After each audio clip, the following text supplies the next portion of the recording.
জাতীয় নির্বাচন কবে হবে তা নিয়ে দেশের রাজনৈতিক অঙ্গনে চলছে তুমুল আলোচনা। কেউ দ্রুত নির্বাচন চায়, আবার কেউ বলছে আগে সংস্কার পরে নির্বাচন। এর মধ্যে নির্বাচনের সম্ভাব্য সময় জানালেন প্রধান উপদেষ্টা অধ্যাপক ডক্টর মোহাম্মদ ইউনূস। সুইজারল্যান্ডের দাভোসে বিশ্ব অর্থনৈতিক ফোরামের সম্মেলনের ফাঁকে এক অনুষ্ঠানে প্রধান উপদেষ্টা এই তথ্য দেন। বিস্তারিত জানাচ্ছেন আঞ্জাম খালেক। 24 জুলাই অভ্যুত্থানের মাধ্যমে দেশের রাজনীতিতে শুরু হয় নতুন এক অধ্যায়ের। অন্তর্বর্তী সরকার এখন ব্যস্ত রাষ্ট্রের নানা খাতে সংস্কার নিয়ে। তবে দেশের রাজনৈতিক প্রেক্ষাপট পরিবর্তনের 5 মাস পেরিয়ে গেলেও জাতীয় নির্বাচনের সুনির্দিষ্ট তারিখ নিয়ে এখনো রয়ে গেছে জল্পনা কল্পনা। নির্বাচন কবে হতে পারে এ নিয়ে সম্ভাব্য সময় জানালেন প্রধান উপদেষ্টা ডক্টর মোহাম্মদ ইউনূস। সুইজারল্যান্ডের দাভোসে বিশ্ব অর্থনৈতিক ফোরামের সম্মেলনের ফাঁকে a conversation with Mohammad Yunus অনুষ্ঠানে প্রধান উপদেষ্টা জানান, অন্তর্বর্তী সরকার যদি সংক্ষিপ্ত ধরনের সংস্কার এজেন্ডা বাস্তবায়ন করে সেক্ষেত্রে এ বছরের শেষে নির্বাচন হতে পারে। আর যদি জনগণ বড় পরিসরে সংস্কার চায় তাহলে আরো 6 মাসের প্রয়োজন হতে পারে। অর্থাৎ 2026 সালের জুনের দিকে নির্বাচনের ইঙ্গিতও দিয়েছেন doctor Yunus.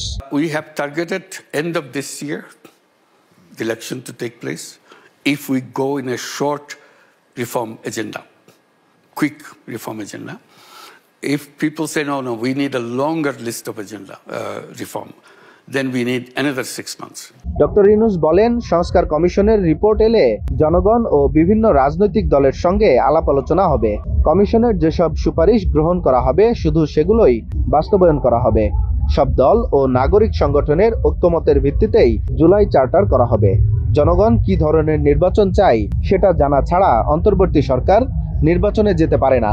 Then on the basis of agreement of all parties, all civil society organizations, where they all agree on certain things, will prepare what we call July Charter. July is the month when uprising took place. It's a July Charter that we agreed on this.